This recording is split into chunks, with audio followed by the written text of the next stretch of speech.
Dan langsung saja untuk membahas terkait dampak aset kripto dan blockchain untuk Indonesia, serta bagaimana masa depan perdagangan aset kripto ini, kita akan berdialog bersama dengan CEO and Co-founder Indodax, Oscar Darmawan. Pak Oscar, bisa Anda ceritakan bagaimana perjalanan bisnis Indodax hingga memiliki pengguna 5,2 juta? Kita pertama kali mengawali bisnis ini di tahun 2014. Pada saat kita memulai bisnis tahun 2014 ini, kita memilih pada awalnya basis kita ada di Bali. Jadi justru kita nggak di Jakarta pada awalnya. Karena ternyata pada saat awal-awal kita memulai bisnis di bidang kripto maupun blockchain ini, ternyata kita menyadari bahwa Indonesia ini masih sangat kalah dibandingkan negara-negara asingnya. Jadi kita kenapa memilih di Bali? Alasannya karena pada saat itu kita menyadari ada kelompok ekspatriat yang mereka hidup dengan menggunakan aset kripto, menggunakan blockchain. Jadi kemudian kita memilih base kita besar dari Bali. Kemudian pada perkembangannya tahun 2017-18 silam kita memilih kembali ke Jakarta untuk berfokus mengembangkan pasar aset kripto di Indonesia. Ya, member Indodax ini melonjak hingga 104% pada 2021 lalu. Apa yang menyebabkan hal ini bisa terjadi, Pak Oscar? Apa karena euforia kripto, fitur, dan promosi dari Indodax, atau mungkin ada hal lain, Pak Oscar? Saya kira salah satu yang membuat kenapa pertumbuhan kripto itu cukup besar itu karena uh, secara tahun-tahun tersebut terjadi perubahan dari kripto yang sebelumnya lebih banyak bergerak di kaum libertarian, lebih banyak bergerak di kaum IT, itu mulai menuju ke mainstream. Jadi kita bisa melihat dalam beberapa tahun belakangan ini, aset kripto ini bukan lagi tentang orang-orang IT, tapi tentang bahkan ekonom dunia, bahkan kalangan masyarakat mainstream, kalangan masyarakat pada umumnya mulai mengenal kripto ini. Karena kita bisa melihat banyak tokoh-tokoh teknologi seperti Bapak Elon Musk, itu orang terkaya di dunia, memberikan dukungan kepada pertumbuhan aset kripto. Bagaimana dengan profil investor, Pak, yang menggunakan Indodax? Kalau kita bicara profil investor daripada Indodax, karena Indodax itu berangkatnya edukasi lebih banyak kepada kaum mahasiswa, kita bisa melihat bahwa profil di Indodax itu rata-rata berumur 17 tahun hingga 30 tahun. Itu mewakili 60% daripada profil investor kita. Karena memang nggak bisa dibantah, kalau kita bicara produk aset kripto, itu rata-rata edukasinya cukup kompleks ya, karena ini bicara mengenai blockchain, bicara mengenai teknologi terdesentralisasi. Nah, itu lebih banyak orang-orang yang mahasiswa itu mereka lebih mudah menerima, dan kemudian karena kita edukasi itu mulai dari 8 tahun lalu, sekarang orang-orang yang berumur 18 tahun pada saat itu mereka mulai mendekati umur 30. Jadi kita bisa melihat memang fokus market kita saat ini ada di umur 20 hingga 30. Baik, berarti mayoritas dikatakan investor kripto teridentifikasi usia rentang 17 hingga 30 tahun. Padahal kalau rentang usia tersebut, Pak, informasi dan pengetahuan terkait investasi aset kripto serta resiko terbilang masih cukup terbatas.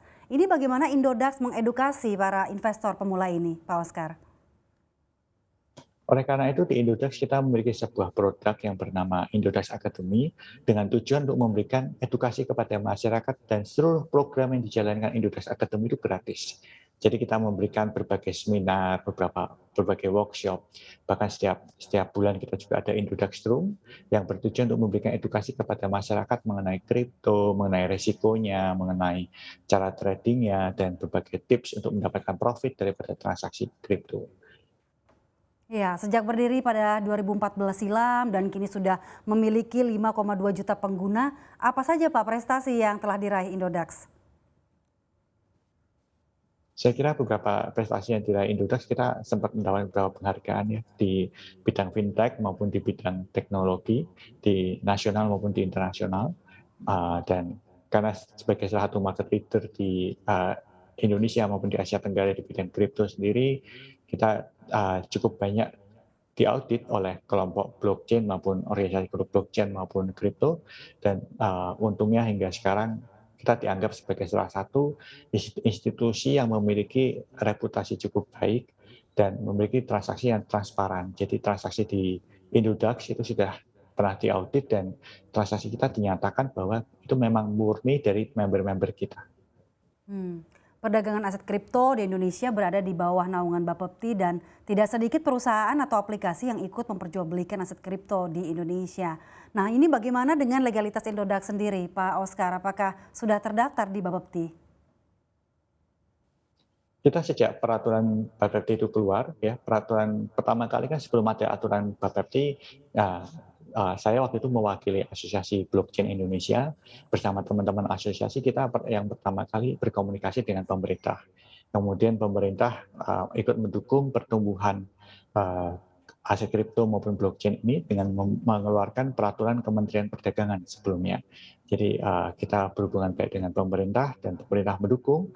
Kemudian setelah itu timbullah peraturan Kepala Bapepti yang mengikuti peraturan Menteri Perdagangan tersebut. Begitu aturan itu muncul, Indodax berusaha semaksimal mungkin, secepat mungkin mengikuti aturan yang ada. Karena kita percaya, karena spirit kita adalah ikut memajukan perekonomian Indonesia melalui inovasi blockchain maupun aset kripto.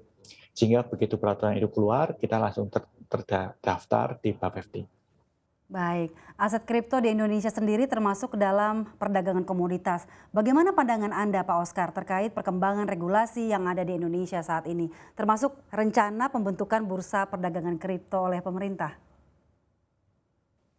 Saya merasa aturan yang ada di Indonesia saat ini sudah sangat baik dan memang bertujuan untuk melindungi masyarakat. Jadi kalau kita melihat peraturan Kepala Bapepti ada maupun peraturan Kementerian Perdagangan yang ada, aturan-aturan kripto yang keluar itu termasuk salah satu yang paling tinggi spesifikasinya dibandingkan negara-negara tetangga kita, bahkan dibandingkan negara-negara maju. Kenapa? Karena pemerintah Indonesia berusaha untuk melindungi para trader aset kripto. Oleh karena itu mereka menetapkan persyaratan permodalan yang cukup besar dan bahkan menetapkan cara-cara transaksi dengan tujuan untuk melindungi para trader aset kripto.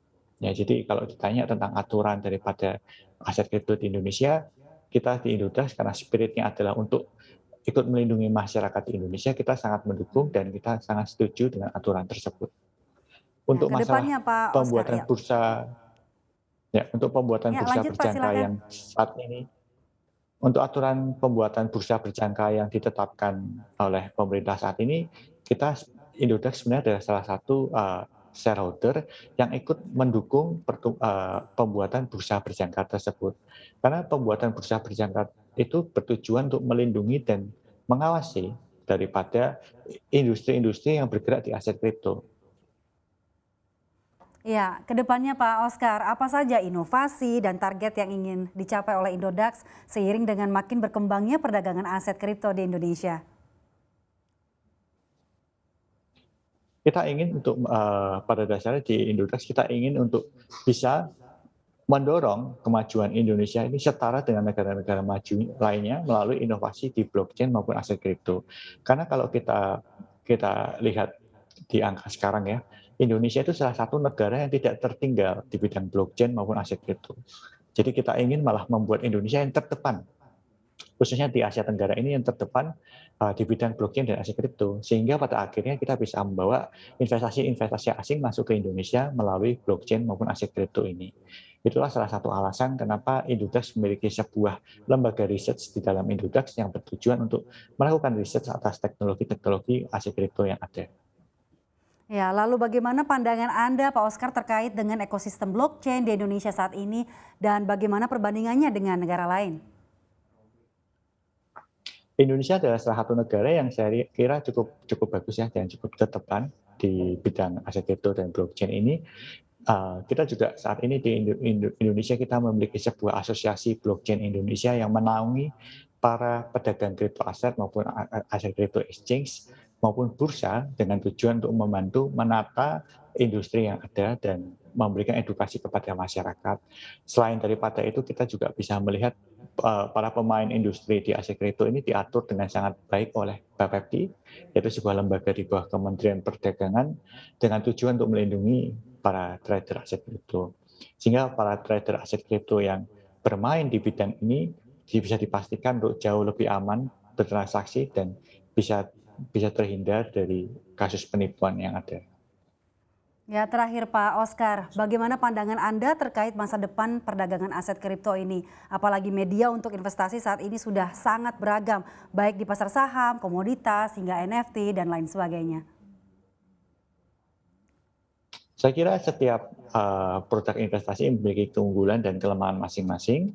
Cuma karena kita lihat kalau kita saat ini kita bicara Gen Z ya, generasi-generasi baru sekarang, mereka itu cenderung memilih produk investasi yang memiliki tipe resiko yang lebih tinggi. Ya, oleh karena itu kita bisa melihat kenapa aset kripto menjadi salah satu daya tarik bagi mereka. Karena selain daripada mereka memiliki profil risiko yang cenderung lebih tinggi, mereka juga lebih tertarik dengan transaksi yang berjalan 24 jam. Karena buat mereka jam kerja itu agak berbeda dengan pada umumnya. 24 jam buat mereka itu suatu jam efektif, produktif. Oleh karena itu saya melihat peluang daripada pertumbuhan perdagangan aset kripto maupun blockchain sendiri ini masih menjadi sangat besar di Indonesia. Dan lagi kalau kita bicara mengenai blockchain, industri blockchain ini baru mulai bertumbuh. Ya, sekarang kita bisa melihat Indonesia mulai menjadi salah satu produsen teknologi blockchain. Kita percaya ke depannya Indonesia akan bisa bersaing dengan negara-negara maju dan menjadi salah satu market leader di bidang ini. Ya, satu lagi Pak Oscar, ini bagaimana tips investasi bagi pemula dan bagaimana memilih aset supaya tidak salah begitu Pak, supaya tetap cuan di Indodax? Kalau ditanyakan tentang bagaimana cara untuk cuan ya, sebenarnya salah satu yang bisa kita selalu terapkan pada saat ragu-ragu memilih aset kripto apa yang baik, itu akan selalu lebih baik kalau kita memilih aset kripto yang memiliki market cap yang jauh lebih besar. Ya, apa itu market cap? Market cap adalah pada dasarnya total kapitalisasi dari suatu aset kripto. Saat ini aset kripto yang ada itu berjumlah lebih daripada 200 aset kripto yang diakui di Bapepti ya. Nah, dari 200 itu sebenarnya ada dua market cap aset kripto yang sangat besar, yaitu Bitcoin dan Ethereum. Jadi untuk para pemula, saya menyarankan kedua aset kripto ini dibandingkan aset kripto yang lainnya. Kenapa? Karena aset kripto yang lain itu memiliki market cap yang jauh lebih kecil, sehingga secara likuiditas jauh lebih sedikit. Sedangkan kalau kita bicara Bitcoin dan Ethereum itu jauh lebih dewasa secara market, sehingga apabila kita mau membeli dan menjual dengan mudah, itu dua kripto ini jauh lebih gampang, dan secara pergerakan harga kedua aset kripto ini salah satu yang paling menarik. Baik, terima kasih. Demikian perbincangan saya dengan CEO and Co-founder Indodax, Oscar Darmawan, yang sangat menarik dan insightful sekali. Sekali lagi terima kasih atas waktunya Pak Oscar Darmawan. Sehat dan sukses selalu untuk Anda. Baik, terima kasih.